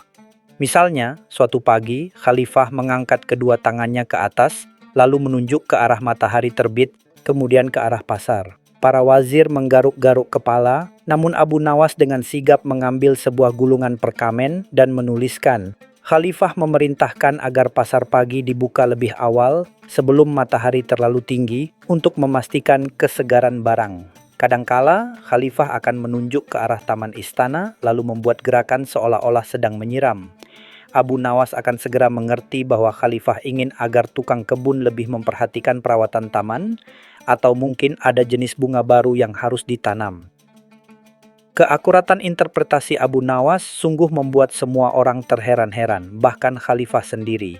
Tentu saja ada kalanya terjadi kekeliruan kecil yang mengundang gelak tawa, meskipun tidak ada yang berani tertawa terbahak-bahak di hadapan Khalifah. Suatu sore, Khalifah menunjuk ke arah kolam ikan, lalu membuat gerakan seolah sedang melempar jaring. Para wazir langsung berasumsi bahwa Khalifah ingin ikan-ikan itu dipanen untuk jamuan makan malam. Namun, Abu Nawas hanya menggaruk dagunya, lalu mengambil selembar kain sutra yang halus dan dengan hati-hati meletakkannya di atas permukaan kolam. Khalifah memandangi kain sutra itu sejenak, lalu senyum lebar akhirnya mengembang di wajahnya. Ternyata, yang Khalifah inginkan adalah agar kolam ikan ditutupi agar terhindar dari debu yang beterbangan. Para wazir terdiam, menyadari betapa jauhnya dugaan mereka dari kehendak Khalifah yang sebenarnya. Abu Nawas hanya mengangkat bahu, seolah berkata, "Kalian tidak mengerti bahasa hening." Beberapa minggu berlalu dengan Abu Nawas sebagai penerjemah bisu Khalifah. Pekerjaan di istana kembali berjalan lancar, bahkan mungkin lebih efisien karena semua orang harus lebih fokus pada detail. Suatu pagi, setelah Abu Nawas selesai menerjemahkan perintah harian Khalifah tentang perbaikan jalan di luar kota, Khalifah Harun al-Rashid memandang Abu Nawas lurus-lurus. Beliau menghela napas panjang, lalu tiba-tiba suaranya yang selama ini ditahan, akhirnya terdengar jelas dan lantang di balairung, "Abu Nawas, kau telah melampaui semua harapanku." Para wazir dan punggawa terkesiap kaget mendengar suara Khalifah setelah sekian lama. Khalifah tersenyum, senyum tulus yang sudah lama tidak mereka lihat. "Aku menguji kalian semua," lanjut Khalifah, "untuk melihat siapa di antara kalian yang paling jeli, paling sabar, dan paling mampu memahami kehendak tanpa kata. Dan hanya engkau, Abu Nawas, yang berhasil." Khalifah menjelaskan bahwa ia sengaja membisu untuk menguji seberapa besar perhatian para pejabatnya terhadap detail dan kehendak sebenarnya, bukan hanya pada kata-kata yang diucapkan. Ia ingin mereka belajar untuk melihat melampaui permukaan dan memahami esensi dari setiap perintah. "Dan engkau, Abu Nawas," kata Khalifah, "telah membuktikan bahwa kebijaksanaan sejati tidak selalu membutuhkan suara. Terkadang keheningan adalah guru terbaik dan pemahaman yang dalam adalah jawaban paling lugas." Abu Nawas, untuk pertama kalinya dalam berminggu-minggu, akhirnya angkat bicara. "Ampun Tuanku Khalifah," katanya dengan senyum nakal, "hamba hanya berusaha memahami bahasa hati Paduka. Lagi pula, bukankah terkadang diam itu emas dan bicara itu perak?" Seluruh balairung dipenuhi gelak tawa, keheningan yang lama sirna digantikan oleh keceriaan dan rasa kagum pada kecerdasan Abu Nawas dan kebijaksanaan Khalifah yang tak terduga. Sejak itu Khalifah kembali berbicara, namun ia dan seluruh istana tidak akan pernah melupakan pelajaran berharga dari masa raja memerintah tanpa suara. Abu Nawas menjawab tanpa bicara. Cerita selanjutnya. Perang mulut Abu Jahil dan Abu Bakhil. Abu Nawas jadi wasit. Di sebuah sudut pasar Baghdad yang ramai, di mana aroma rempah-rempah berpadu dengan asap masakan, hiduplah dua saudagar kaya yang termasyhur, Abu Jahil dan Abu Bakhil. Abu Jahil, dengan janggutnya yang lebat dan sorban yang mewah, selalu membanggakan diri sebagai orang paling dermawan, meskipun dermawannya seringkali hanya sebatas kata-kata. Sementara itu Abu Bakhil kurus dan selalu mengenakan jubah usang, adalah lambang kekikiran yang tiada tara, bahkan pada dirinya sendiri. Kabar mengenai pesta pernikahan putra salah satu bangsawan terkemuka mulai menyebar. Seluruh Baghdad gempar dan para saudagar berlomba-lomba memberikan hadiah terbaik mereka. Abu Jahil dan Abu Bakhil meskipun memiliki cara pandang yang berbeda tentang uang, sama-sama ingin tampil menonjol di acara tersebut, tentu saja dengan cara mereka masing-masing. Suatu sore di kedai kopi tempat para saudagar biasa berkumpul, Abu Jahil mulai melontarkan pujian-pujian tentang hadiah megah yang akan ia berikan. Aku akan menyumbang unta terbaik dari Yaman, lengkap dengan pelana bertabur permata. Serunya dengan suara lantang, memastikan semua orang mendengarnya. Sambil sesekali melirik Abu Bakhil, ia menambahkan, tentu saja bagi sebagian orang, hal seperti ini mungkin terlalu boros. Abu Bakhil yang sedang menghitung recehan di tangannya, mendongak dengan kerutan di dahi. Meskipun ia tidak suka mengeluarkan uang, ia juga tidak suka diremehkan. Hadiah terbaik bukan diukur dari harga, tapi dari ketulusan. Balasnya dengan nada datar, namun ada percikan api di matanya. Bahkan sebutir kurma yang tulus lebih berharga daripada unta yang diberikan dengan niat pamer. Perdebatan sengit pun pecah antara keduanya, menarik perhatian seluruh kedai. Adu argumen mereka tidak berujung, masing-masing bersikeras tentang kebenaran pandangan mereka. Tiba-tiba, sesosok pria berjanggut tipis dengan senyum licik melintas di kerumunan. Itu adalah Abu Nawas yang baru saja tiba dan mengamati keributan dengan geli. Dengan tenang, Abu Nawas mendekati keduanya. "Mengapa tidak kalian buktikan siapa yang lebih baik?" ujarnya dengan nada penuh godaan. "Bukan dengan harta benda, tapi dengan kepintaran mulut kalian. Biarkan Baghdad menjadi saksi siapa yang paling lihai dalam beradu kata, dan aku bersedia menjadi wasitnya." Abu Jahil dan Abu Bakhil terkejut dengan tawaran tak terduga ini, saling pandang dengan ekspresi campur aduk antara kebingungan dan tantangan. Berita tentang perang mulut antara Abu Jahil dan Abu Bakhil dengan Abu Nawas sebagai wasitnya menyebar seperti api di Baghdad. Warga berbondong-bondong datang ke alun-alun utama, tempat arena perdebatan didirikan. Abu Nawas dengan jubah sederhana namun sorotan mata yang tajam menjelaskan aturannya kepada kerumunan yang tak sabar. "Para hadirin sekalian," seru Abu Nawas, "kita akan menyaksikan pertarungan kecerdasan lidah.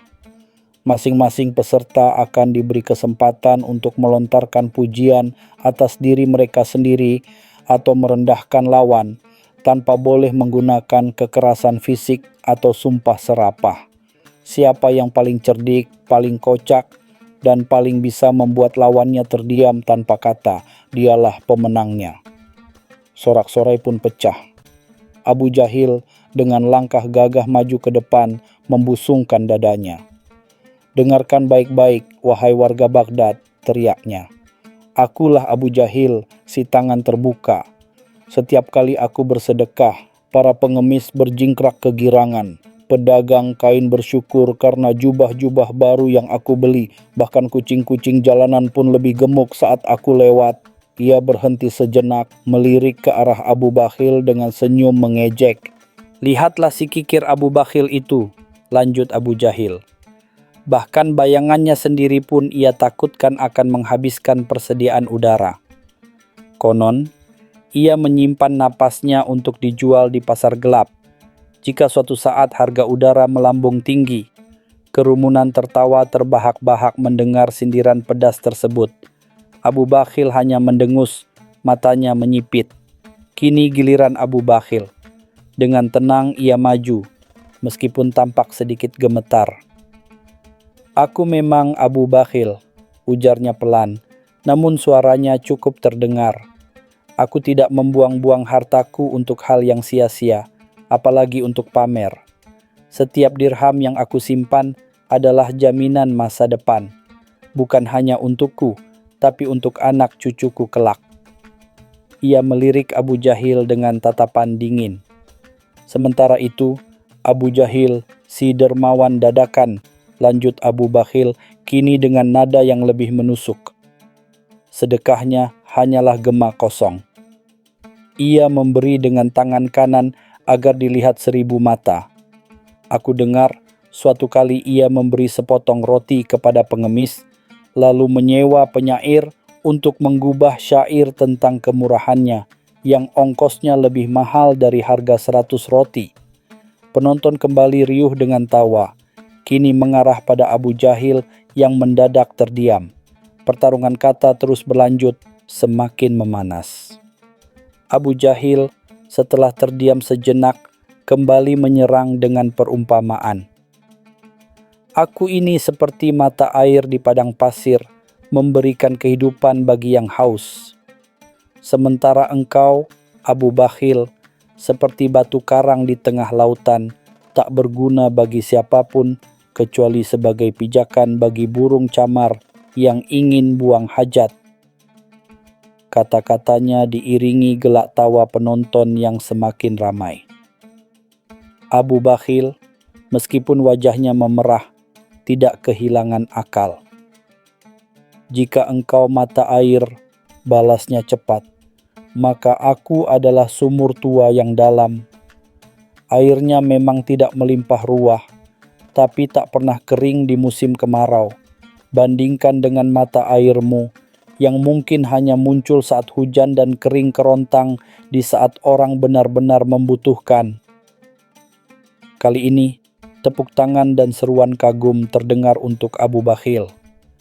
Abu Jahil merasa tertantang. Ia mencoba menggunakan logika, meskipun dengan caranya sendiri.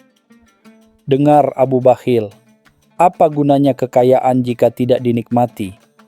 Engkau hidup seperti fakir miskin, padahal hartamu bertumpuk-tumpuk. Aku yakin cacing-cacing di kuburanmu akan lebih kaya darimu saat engkau meninggal nanti." Ujaran ini membuat beberapa penonton meringis, namun tawa tetap mendominasi. Dengan santai, Abu Bakhil menjawab, "Justru karena aku hidup seperti fakir miskin, aku tahu nilai setiap dirham. Aku tidak membutuhkan istana megah untuk bahagia. Kebahagiaanku ada pada ketenangan pikiran karena tidak terbebani hutang dan tidak takut kekurangan. Sementara engkau, wahai Abu Jahil, sibuk mengejar pujian dan pengakuan, dan ujungnya hanya mendapatkan tumpukan kekecewaan saat orang lain tak menghiraukanmu." Abu Nawas menyadari bahwa perdebatan ini bisa berlangsung sampai esok hari jika tidak diintervensi. Ia mengangkat tangannya meminta perhatian. Cukup, perdebatan kalian sangat menarik, namun sepertinya kita perlu sedikit jeda," kata Abu Nawas sambil tersenyum tipis. "Untuk episode selanjutnya, kita akan melihat siapa di antara kalian yang bisa memberi nasihat paling berharga, bukan tentang harta, tapi tentang kehidupan." Baik Abu Jahil maupun Abu Bakhil mengangguk, sedikit lega karena jeda ini. Mereka telah mengerahkan seluruh kemampuan mulut mereka, dan meskipun lelah, ada kegembiraan tersendiri dari pertarungan ini. Penonton berbisik-bisik, tidak sabar menantikan kelanjutan perang mulut yang kian seru ini. Keesokan harinya, alun-alun Baghdad kembali dipenuhi warga. Abu Nawas memulai episode baru. "Baiklah, para hadirin sekalian, hari ini Abu Jahil dan Abu Bakhil akan memberikan nasihat kehidupan, bukan tentang kekayaan, tapi tentang cara menjalani hidup yang baik dan benar." Ia mempersilakan Abu Jahil untuk memulai. Abu Jahil dengan gaya berpidatonya yang flamboyan mulai menyampaikan nasihatnya. "Wahai saudaraku sekalian, hiduplah dengan gembira Jangan pernah takut berbagi, karena tangan di atas lebih mulia daripada tangan di bawah. Berikanlah yang terbaik dari dirimu, dan kau akan menerima kebaikan berlipat ganda. Ingatlah, kekayaan sejati adalah kekayaan hati. Ia mengakhiri nasihatnya dengan senyum lebar, seolah-olah ia adalah seorang filsuf bijak. Giliran Abu Bakhil tiba. Ia berdiri tegak, meskipun terlihat sedikit canggung. "Nasihatku singkat saja," katanya dengan suara tenang. "Jangan pernah bergantung pada pujian orang lain. Hidupmu adalah milikmu sendiri, bukan panggung sandiwara untuk mencari tepuk tangan. Rajinlah menabung, bukan hanya harta, tapi juga kebaikan. Karena kebaikan yang tulus, meski tak terlihat, akan membawamu ke surga." Ada getaran ketulusan dalam suaranya yang membuat beberapa penonton terdiam. Perbandingan nasihat mereka membuat penonton bingung. Abu Jahil berbicara tentang kedermawanan dan kegembiraan, sementara Abu Bakhil menekankan kemandirian dan ketulusan. Abu Nawas memperhatikan reaksi penonton, tersenyum geli. Ia tahu bahwa keduanya memiliki kebenaran dalam nasihat mereka, hanya saja cara penyampaiannya yang berbeda. Abu Nawas kembali mengangkat tangan. "Nasihat kalian berdua memang sangat berharga. Namun, ada satu hal yang ingin aku tantang dari kalian," ujarnya, matanya mengerling nakal. "Aku ingin kalian berdua, masing-masing, memilih satu benda yang paling kalian anggap berharga dalam hidup ini, dan jelaskan mengapa benda itu begitu berharga, tanpa boleh menyebutkan emas, perak, atau permata." Abu Jahil dan Abu Bakhil terdiam. Tantangan ini sungguh di luar dugaan. Mereka terbiasa berbicara tentang kekayaan materi, dan kini mereka diminta untuk mendefinisikan nilai dengan cara yang berbeda. Wajah mereka menunjukkan kebingungan yang nyata, namun juga ada keinginan untuk membuktikan diri. Penonton kembali riuh, penasaran dengan apa yang akan mereka pilih. Abu Jahil maju dengan percaya diri, meskipun tantangan Abu Nawas membuatnya berpikir keras semalaman. "Wahai hadirin sekalian," serunya, "benda paling berharga bagiku adalah cermin." Penonton saling berpandangan, bingung. Cermin? Bukan pedang bertabur permata atau kuda jantan? "Ya, cermin," Abu Jahil melanjutkan, melihat kebingungan penonton. "Karena di cerminlah aku bisa melihat diriku sendiri, melihat kemewahan pakaianku, melihat sorban yang megah, melihat wajahku yang selalu tersenyum saat berhadapan dengan orang banyak. Cermin mengingatkanku akan siapa diriku dan betapa berharganya penampilanku di mata orang lain." Ia mengakhiri dengan membungkuk, seolah cermin adalah lambang kehormatan. Kini giliran Abu Bakhil. Ia memegang sesuatu di tangannya yang terbungkus kain usang. Perlahan, ia membuka bungkusan itu, menampakkan sebuah pena bulu ayam yang sederhana. "Benda paling berharga bagiku adalah pena ini," ujarnya pelan, namun suaranya jelas terdengar. "Pena ini," lanjut Abu Bakhil, "mengingatkanku akan pentingnya ilmu pengetahuan. Dengan pena ini, aku mencatat setiap pelajaran yang kudapat, setiap hikmah yang kudengar. Pena ini tidak memberiku kekayaan, tapi memberiku kebijaksanaan. Dan kebijaksanaan itu jauh lebih berharga daripada semua permata di dunia, karena dengan kebijaksanaan, aku bisa membedakan mana yang benar dan mana yang salah, dan itu tak bisa dibeli dengan harta." Suasana hening, terpukau oleh kesederhanaan dan kedalaman makna yang disampaikan Abu Bakhil. Abu Nawas tersenyum puas. Ia tahu bahwa tantangan ini telah mengungkap sesuatu yang mendalam dari kedua saudagar tersebut. Abu Jahil, meskipun tampak dangkal, menghargai citra dan penerimaan sosial. Sementara Abu Bakhil, meskipun dikenal kikir, memiliki apresiasi yang tinggi terhadap ilmu dan nilai-nilai abadi. Pilihan yang sangat menarik, kata Abu Nawas. Kalian berdua telah menunjukkan bahwa nilai sejati bisa ditemukan di tempat yang tak terduga. Namun, perdebatan kita belum berakhir. Di episode selanjutnya, kita akan menguji kecerdasan kalian dalam menghadapi situasi yang tak terduga. Siapa yang paling cepat dan paling lucu dalam memberikan tanggapan, dialah yang akan mendapatkan poin. Ketegangan kembali menyelimuti alun-alun. Abu Nawas berdiri di tengah alun-alun dengan senyum nakal. Baiklah para hadirin sekalian, sekarang kita akan menguji kemampuan Abu Jahil dan Abu Bakhil dalam memberikan jawaban yang cerdik dan lucu terhadap situasi yang aku berikan. Ingat, kecepatan dan kelucuan adalah kuncinya. Ia lalu mengajukan situasi pertama. Bayangkan kalian sedang berjalan di pasar dan seekor unta tiba-tiba buang air besar di depan kalian. Apa reaksi pertama kalian dan apa yang akan kalian katakan? Penonton tertawa membayangkan situasi konyol tersebut. Abu Jahil langsung maju. Mudah saja, serunya. Aku akan segera memerintahkan budakku untuk membersihkannya dan kemudian aku akan berteriak, lihatlah, bahkan unta pun tahu siapa yang harus diberi hadiah terbaik.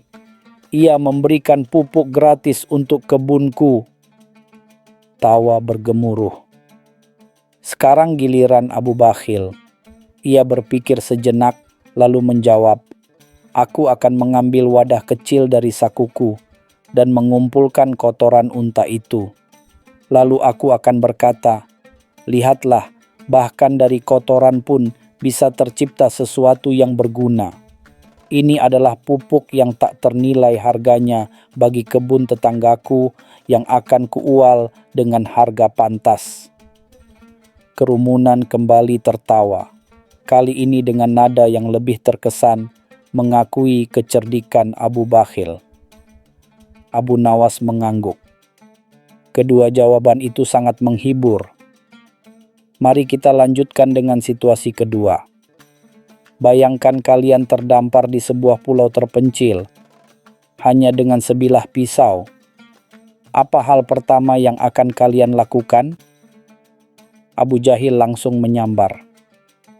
Aku akan mengukir namaku di pohon tertinggi agar sejarah mencatat bahwa aku pernah ada di sana, ujarnya bangga. Abu Bakhil dengan wajah datar menjawab, aku akan menggunakan pisau itu untuk mencari makanan, dan kemudian aku akan menggunakannya untuk membuat alat pancing. Aku akan bertahan hidup dan mencari jalan pulang, karena aku tidak akan pernah menyerah pada takdir, dan aku tidak butuh pujian sejarah untuk itu. Jawaban Abu Bakhil yang realistis dan penuh semangat membuat penonton terkesan. Abu Nawas menyunggingkan senyum lebar. Luar biasa. Kalian berdua telah menunjukkan kecerdasan dan selera humor yang tinggi. Sekarang, untuk situasi terakhir, ia jeda sejenak. Bayangkan kalian berdua tiba-tiba diberi kesempatan untuk memiliki satu benda ajaib. Apa benda itu dan apa yang akan kalian lakukan dengannya? Pertanyaan ini membuat kedua saudagar berpikir keras. Abu Jahil dengan mata berbinar menjawab, aku ingin sebuah tongkat ajaib yang bisa mengubah apapun menjadi emas. Dengan itu, aku akan menjadi orang terkaya di seluruh dunia dan semua orang akan memujaku. Wajahnya memancarkan keserakahan yang murni. Abu Bakhil setelah berpikir cukup lama akhirnya berkata, aku ingin sebuah cangkir ajaib yang tidak pernah kosong. Setiap kali aku merasa haus, ia akan terisi air. Dengan itu, aku tidak akan pernah kekurangan, dan aku tidak perlu meminta-minta kepada siapapun. Aku akan hidup mandiri, tanpa perlu bergantung pada kekayaan fana. Penonton kembali terbagi. Sebagian terkejut dengan kesederhanaan pilihan Abu Bakhil, sebagian lagi mengagumi kebijaksanaannya. Abu Nawas maju ke depan, senyumnya misterius. Ia memandang Abu Jahil dan Abu Bakhil secara bergantian. Kalian berdua telah menunjukkan kemampuan luar biasa dalam beradu argumen, melontarkan nasihat, bahkan menjawab lelucon. Kalian memiliki kekuatan kata yang sama-sama tajam. Ia berhenti sejenak, membuat semua orang tegang. Namun, lanjut Abu Nawas, ada satu hal yang membedakan kalian berdua. Abu Jahil, engkau berbicara tentang dirimu sendiri, tentang bagaimana engkau ingin dilihat dan dipuji. Sementara Abu Bakhil, meskipun kadang terlihat kikir, ia berbicara tentang kemandirian, tentang nilai-nilai yang lebih dalam, dan tentang cara bertahan hidup tanpa perlu pamer. Abu Jahil terlihat sedikit murung, sementara Abu Bakhil menunduk. Oleh karena itu, seru Abu Nawas dengan suara lantang, pemenang dalam perang mulut ini adalah tidak ada. Penonton terkejut, berbisik-bisik. Kalian berdua adalah pemenang dan juga pecundang dalam cara kalian sendiri. Abu Jahil, kau adalah cerminan dari mereka yang mencari kebahagiaan dalam pujian orang lain. Dan Abu Bakhil, kau adalah cerminan dari mereka yang takut kehilangan apa yang mereka miliki. Hikmah dari pertarungan ini adalah bahwa kebaikan dan keburukan ada pada setiap diri manusia. Terkadang kita perlu bermurah hati seperti Abu Jahil, dan terkadang kita perlu berhemat seperti Abu Bakhil. Yang terpenting adalah keseimbangan dan niat yang tulus. Perang mulut ini telah membuka mata kita, bahwa terkadang yang paling berharga bukanlah yang paling banyak bicara, tetapi yang paling tulus hati, pungkas Abu Nawas. Kerumunan bertepuk tangan meriah, mengagumi kebijaksanaan sang wasit. Abu Jahil dan Abu Bakhil saling pandang, seolah baru menyadari sesuatu. Mungkin perang mulut ini memang tidak menghasilkan pemenang, tetapi telah memberikan pelajaran berharga bagi mereka berdua dan juga bagi seluruh warga Baghdad. Cerita selanjutnya. Air beriak tanda tak dalam. Abu Nawas membongkar kepalsuan Abu Jahil. Udara Baghdad pada suatu siang terasa terik, namun hiruk-pikuk pasar tak pernah surut. Di tengah keramaian itu, seorang pria dengan sorban megah dan janggut terawat bernama Abu Jahil tiba-tiba muncul. Ia berjalan dengan angkuh, dikelilingi beberapa pengikut yang selalu siap mengamini setiap ucapannya. Abu Jahil terkenal sebagai seorang yang suka berdebat dan mengklaim diri sebagai yang terpintar. Kedatangannya kali ini bertujuan menantang para cendekiawan Baghdad untuk beradu argumen, dengan tujuan merendahkan mereka dan menonjolkan kehebatannya sendiri. Dengan suara lantang, Abu Jahil berseru, "Adakah di antara kalian para cendekiawan Baghdad yang berani menguji kecerdasan denganku? Aku siap menjawab segala pertanyaan, memecahkan segala teka-teki."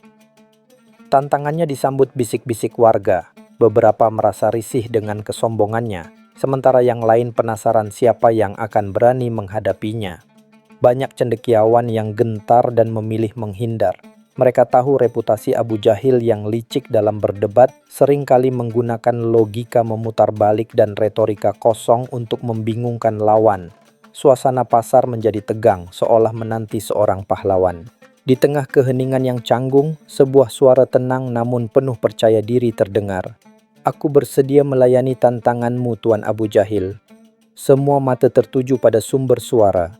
Di sana, dengan senyum simpul dan tatapan jenaka, berdirilah Abu Nawas, sang penyair dan cendekiawan yang dikenal dengan kecerdasannya yang tak terduga. Abu Jahil, yang semula berharap lawannya adalah seorang cendekiawan tua yang mudah digertak, sedikit terkejut melihat Abu Nawas yang terkenal dengan akal bulusnya. Namun ia segera menyeringai, menganggap remeh kehadiran Abu Nawas. Oh, rupanya si pelawak istana ingin mencoba peruntungannya. Baiklah, bersiaplah untuk dipermalukan, ucap Abu Jahil dengan nada mengejek, tak tahu bahwa ia baru saja membangunkan naga yang sedang tertidur. Abu Nawas maju ke depan, senyumnya tak lekang. Sebelum kita memulai, Tuan Abu Jahil, ada baiknya kita menyepakati aturannya. Aku mengusulkan sebuah perdebatan, bukan sekadar adu argumen. Setiap pertanyaan harus dijawab dengan bijak, bukan dengan kata-kata kosong. Ia menatap tajam Abu Jahil seolah membaca isi pikirannya. Abu Jahil merasa di atas angin menyetujui usulan Abu Nawas. Tentu saja, aku selalu menghargai perdebatan yang berbobot meskipun aku ragu engkau mampu mengimbangiku. Ia kemudian menambahkan, dan sebagai saksi kita minta Khalifah Harun al-Rashid untuk menjadi juri kehormatan kita agar semua berjalan adil dan disaksikan seluruh Baghdad. Mendengar nama khalifah, para warga semakin antusias. Sebuah pengumuman pun disampaikan ke istana, dan tak lama kemudian Khalifah Harun al-Rashid beserta rombongannya tiba di lapangan pasar. Setelah khalifah duduk di tempat kehormatan, Abu Jahil langsung memulai dengan pertanyaan pertamanya yang dirasa paling sulit. Wahai Abu Nawas, katakan padaku, apa yang lebih besar dari langit dan bumi, lebih banyak dari bintang-bintang, dan lebih berat dari gunung-gunung? Abu Jahil menyeringai puas, yakin Abu Nawas akan kesulitan menjawab pertanyaan filosofis yang rumit ini. Ia mengira Abu Nawas akan terpancing untuk memberikan jawaban-jawaban abstrak dan tidak jelas, sehingga ia bisa dengan mudah menyudutkannya. Para penonton pun menahan napas, menunggu jawaban Abu Nawas. Abu Nawas terdiam sejenak, bukan karena bingung, melainkan karena ia sedang menyiapkan jawabannya yang akan membuat Abu Jahil terdiam 1000 bahasa. Dengan tenang, ia menjawab, yang lebih besar dari langit dan bumi adalah dosa kita di hadapan Allah jika kita tak bertaubat. Yang lebih banyak dari bintang-bintang adalah pahala yang didapat dari setiap kebaikan. Dan yang lebih berat dari gunung-gunung adalah amanah yang diemban oleh manusia. Mendengar jawaban yang begitu cerdas dan menampar itu, Khalifah tersenyum tipis. Warga berdecak kagum, sementara Abu Jahil mendadak pucat. Ia tak menyangka Abu Nawas akan menjawab dengan begitu sederhana namun mendalam, menggunakan konsep-konsep yang tak terbantahkan dalam agama dan moralitas, yang justru membuat dirinya sendiri terlihat dangkal. Abu Jahil berusaha menutupi kekesalannya. Wajahnya yang semula angkuh kini sedikit memerah. Ia merasa malu di hadapan khalifah dan seluruh warga Baghdad. Jawabannya yang ia siapkan untuk menyudutkan Abu Nawas kini berbalik menyerang dirinya sendiri. Hanya kebetulan belaka, gumam Abu Jahil mencoba mengembalikan kepercayaan dirinya. Ia tahu ia harus segera melontarkan pertanyaan lain yang lebih menjebak, yang benar-benar akan menunjukkan keunggulan intelektualnya. Setelah berpikir keras, Abu Jahil mengangkat dagunya tinggi-tinggi. Baiklah Abu Nawas, pertanyaanmu tadi memang lumayan, tapi itu hanya sebuah trik kata-kata. Sekarang aku akan memberimu pertanyaan yang takkan bisa kau jawab. Katakan padaku apa yang membuat air beriak, padahal tidak ada angin, tidak ada hujan, dan tidak ada ikan yang melompat di dalamnya. Ia memandang Abu Nawas dengan tatapan mengejek, yakin kali ini ia telah berhasil menemukan celah. Abu Jahil mengira bahwa pertanyaan ini akan memaksa Abu Nawas untuk mencari penjelasan fisik yang tidak ada, atau terjebak dalam spekulasi yang tidak masuk akal. Ia bahkan sudah menyiapkan serangkaian argumen untuk membuktikan bahwa jawaban Abu Nawas pasti salah. Abu Nawas tersenyum lagi. Kali ini senyumnya lebih lebar. Ia menatap Abu Jahil lurus-lurus. Mudah saja Tuan Abu Jahil, katanya dengan santai. Air beriak karena ada batu kerikil yang dilemparkan seseorang ke dalamnya. Atau mungkin ada katak yang baru saja melompat masuk, atau bahkan karena ada tangan jahil yang iseng mengganggu permukaan airnya. Dan jika tidak ada satupun dari itu, mungkin saja air itu sendiri yang sedang berpikir keras mencari tahu kenapa Anda menanyakan hal yang sangat jelas jawabannya. Abu Nawas menambahkan dengan nada bercanda. Kerumunan pecah dalam tawa. Khalifah tersenyum geli. Abu Jahil terperangah. Ia tidak menyangka Abu Nawas akan memberikan jawaban yang begitu lugas namun tetap masuk akal dan bahkan mampu membalikkan logika pertanyaan itu menjadi lelucon. Abu Jahil benar-benar kehabisan kata-kata. Jawabannya selalu di luar dugaannya, selalu sederhana namun mampu menusuk inti permasalahan. Ia mencoba mencari celah dalam jawaban Abu Nawas, namun tak ada satupun yang bisa ia bantah secara logis. Wajahnya merah padam, bukan lagi karena kemarahan, melainkan karena malu yang teramat sangat. Pengikutnya pun mulai terlihat gelisah. Beberapa di antara mereka bahkan mencoba menahan tawa yang hampir meledak. Abu Nawas kemudian melanjutkan, "Tuan Abu Jahil, pertanyaanmu tentang air beriak itu mengingatkanku pada pepatah lama. Air beriak tanda tak dalam. Engkau bertanya seolah ada rahasia besar di balik riakan air, padahal jawabannya sesederhana sebab akibat yang nyata." Sama seperti orang yang banyak bicara dan berkoar-koar tentang pengetahuannya, seringkali justru tak memiliki kedalaman pemahaman. Kalimat Abu Nawas menusuk langsung ke ulu hati Abu Jahil. Pepatah itu seolah diciptakan khusus untuk dirinya. Kerumunan orang bersorak menyadari kebenaran di balik ucapan Abu Nawas. Khalifah Harun al-Rashid mengangguk-angguk setuju, mengagumi kebijaksanaan sang penyair. Meskipun malu tak terkira, Abu Jahil masih berusaha mempertahankan harga dirinya. Ia mengangkat tangan meminta perhatian Khalifah. "Yang mulia Khalifah, hamba punya satu pertanyaan terakhir, sebuah teka-teki yang akan membuktikan siapa yang lebih cerdas di antara kami. Ini adalah teka-teki tentang sebuah benda yang ada di setiap rumah, namun tak seorang pun benar-benar melihatnya." Abu Jahil berharap pertanyaan ini akan membuat Abu Nawas berpikir keras tentang hal-hal abstrak atau gaib, memberinya kesempatan untuk menyudutkannya. Ia menyeringai, yakin kali ini ia akan menang. Abu Nawas hanya tersenyum tipis mendengar pertanyaan terakhir Abu Jahil. Ia menatap sekeliling seolah sedang mencari sesuatu. Ada jeda sesaat membuat ketegangan kembali menyelimuti kerumunan. Para warga bertanya-tanya, apakah kali ini Abu Nawas akan menemui jalan buntu? Pertanyaan Abu Jahil memang terdengar misterius dan menjebak. Hanya Khalifah yang tampak tenang, yakin bahwa Abu Nawas akan menemukan jalan keluar. Dengan langkah pelan, Abu Nawas mendekati sebuah cermin kecil yang kebetulan tergantung di tiang salah satu toko di dekat situ. Ia mengambil cermin itu lalu menghadap ke arah Abu Jahil. "Wahai Tuan Abu Jahil," katanya lantang, "benda yang ada di setiap rumah, namun tak seorang pun benar-benar melihatnya. Itu adalah pantulan dirinya sendiri di cermin." Abu Nawas kemudian mengarahkan cermin itu ke wajah Abu Jahil. "Engkau bisa melihat dirimu di cermin, tapi yang kau lihat hanyalah pantulan, bukan dirimu yang sesungguhnya. Engkau tidak bisa melihat punggungmu sendiri tanpa cermin, bukan?" Kerumunan kembali riuh dengan tawa dan tepuk tangan. Khalifah tertawa terbahak-bahak mengagumi kejeniusan Abu Nawas. Abu Jahil terdiam, wajahnya pucat pasi. Ia tak menyangka jawaban sesederhana itu yang akan menghancurkan argumennya. Ia telah berkoar-koar tentang filosofi dan hal-hal abstrak, namun Abu Nawas justru menjawab dengan benda nyata yang sering ia lihat setiap hari.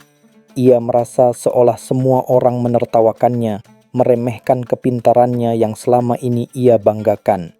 Abu Jahil, si air beriak yang mengaku dalam, kini terbukti dangkal di hadapan semua orang. Khalifah Harun al-Rashid bangkit dari tempat duduknya diikuti oleh para pengawalnya. Ia mendekati Abu Nawas dengan senyum lebar. "Abu Nawas, kecerdasanmu tak ada duanya. Engkau telah membuktikan bahwa kebijaksanaan sejati tidak terletak pada banyaknya kata-kata, melainkan pada ketepatan dan kedalaman pemahaman."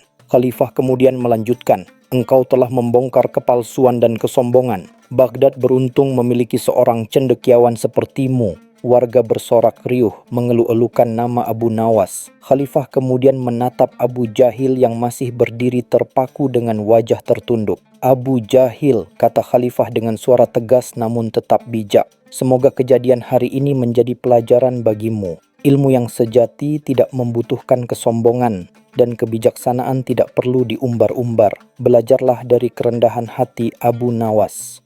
Abu Jahil hanya bisa mengangguk pelan. tanpa berani menatap wajah khalifah. Ia merasa semua mata di pasar tertuju padanya, menghakiminya atas kesombongan dan kekalahannya. Dengan langkah gontai, Abu Jahil dan pengikutnya meninggalkan pasar. Kesombongan yang tadinya membumbung tinggi kini telah runtuh tak bersisa. Ia telah dipermalukan di hadapan khalifah dan seluruh warga Baghdad, bukan oleh retorika rumit, melainkan oleh logika sederhana dan jenaka dari Abu Nawas.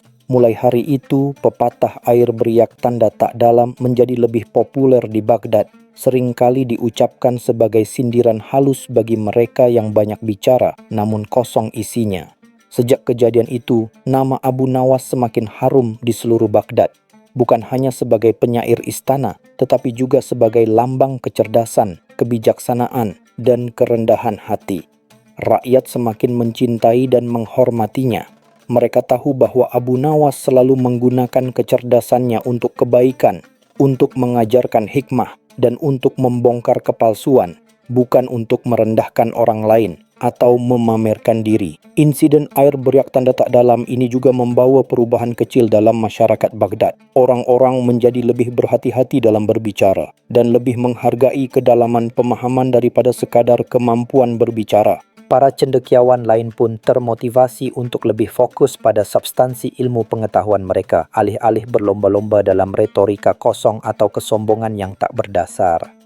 Dan begitulah kisah Abu Nawas dan Abu Jahil menjadi legenda di Baghdad, sebuah pengingat abadi bahwa kecerdasan sejati adalah yang mampu melihat kebenaran dalam kesederhanaan, dan bahwa air beriak tanda tak dalam akan selalu menjadi peringatan bagi mereka yang mengklaim diri paling pintar namun sesungguhnya kosong. Pelajaran ini terus hidup hingga kini, mengingatkan kita bahwa seringkali jawaban paling jernih dan mendalam justru datang dari pemikiran yang tidak terpaku pada kerumitan, melainkan pada akal sehat dan kebijaksanaan.